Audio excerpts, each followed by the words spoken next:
Hey guys, what's up? It's your boy Omega Nerd here, and today in this video I'm going to be showing you guys the best controller settings for Xdefiant here. Alright, so for controller settings here, you guys are going to want to go to the controller tab here, and for button layout, I have this on Brawler. If you guys are from Call of Duty, Brawler is pretty much the same preset as Tactical in Call of Duty. For those that don't play Call of Duty, what Brawler does is it takes your melee button and moves it from the right stick here, and it puts it over to the B button. And it moves your crouch button from the B button and moves it over here to your right stick. So that way, whenever you're needing to crouch or slide, you can just hit your right stick and not have to actually move your thumb over to the B button to actually get those off. It does make it, for some, it may make it a little uncomfortable when it comes to actually, you're running out of bullets and you gotta melee. But after a while, it just becomes secondhand nature. Now, the other thing to change here is the stick layout. I would just leave that on default. Aim assist, I would just leave that on standard. Don't lower the aim assist strength or follow, because if you lower it, that's just gonna lessen the aim assist. So you just wanna keep it at 0. Aim response curve type, I have this set on reverse S curve. However, it may be subjective to some of you, meaning that, some may like it on reverse S curve, some might like it on linear, and others might like it on standard. So play a few matches, like 3 to 5 on each of these and see which one works the best for you. Same thing when it comes to the horizontal sensitivity and vertical sensitivity. Mine is set at 50 and 35. However, that may not feel natural to you. So I would definitely play around with these. Again, I would say play 3 to 5 matches. If it still feels unnatural with wherever you have it set at, either raise it or lower it. Don't try and change it every match, because then it'll never feel natural to you, because you'll never start to kind of get used to it.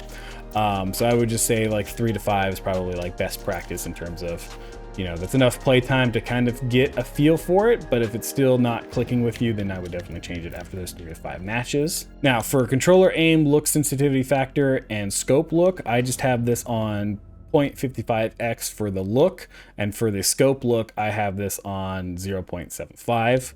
Now dead zone left and right, this is again subjective, because this is all dependent on whatever controller you're using. So for instance, my controller here is just the regular default one that came with my Xbox Series X. So for me, I have this at 4. However, depending on if your controller has stick drift, or if it does, how badly of, how much stick drift it has, this may differ for you. So like for me, this is 4. So you want to basically put this at the lowest that you can get it at without your character moving when you're not hitting your sticks. So for instance, if I drop this down to, like, let's say 0, you're going to see that my character now starts to move left when I'm not actually doing that, right? So what you want to do is you want to change it and try and lower it as much as you can before your character starts to move on its own without you hitting your sticks. So for me, that ends up being 4. For you, it may end up being like maybe 1 or 2, or if you have really bad stick drift, it may end up being a lot higher than 4. It really just depends on your controller, so that's why it's kind of subjective. Now, acceleration speed multiplier. For me, I have this at 1.75x. This seems to work really, really well for me. For those that may not know what acceleration speed multiplier is that it adds an acceleration multiplier at maximum stick input to further boost look speed, not applied when aiming down sights. Basically what that means is that if you try and look either left or right, instead of having to mash your stick over there and slowly turn, once you have your stick all the way as far as it can go, it'll kick in the multiplier to make you spin a lot faster, like this. If you're aiming, of course, that multiplier won't kick in, so don't worry if you're, if that's a little fast for you when you're just kind of looking around or whatever. If you're scoped in on your weapon, don't worry. If you like mash to the right or mash to the right, it's not going to just immediately, take your aim. So if my sensitivity for both vertical and horizontal, and that acceleration doesn't work for you, and you're really having a hard time finding out which one does, you could go to what Mark Rubin said on Twitter, and he's the guy that kind of is the head honcho for this game, and he said, PSA for controller players, one thing I do in the settings menu is turn acceleration speed multiplier to 0, and then just raise my sense to 40/40 or higher. If nothing's really working out for you, and you're kind of like, in this disarray of feeling hopeless because every time you look up a controller setting, it's not really working out for you, you could also try that and see if that works for you as well. In terms of like the recoil, because that kind of falls into the aiming, each gun has its own recoil pattern, and it's not going to be like Call of Duty. So those of you that are used to, like, say, Warzone, where you just throw on the best attachment of whatever the meta is and you can just zero out that recoil, that's not going to be the case here. So even if you're running the best gun with the best attachment, you're still going to have a kick and some recoil. So taking this AK-47 here as an example here, if I just leave my stick alone like this, you're going to see that the recoil here is going to be up and to the right.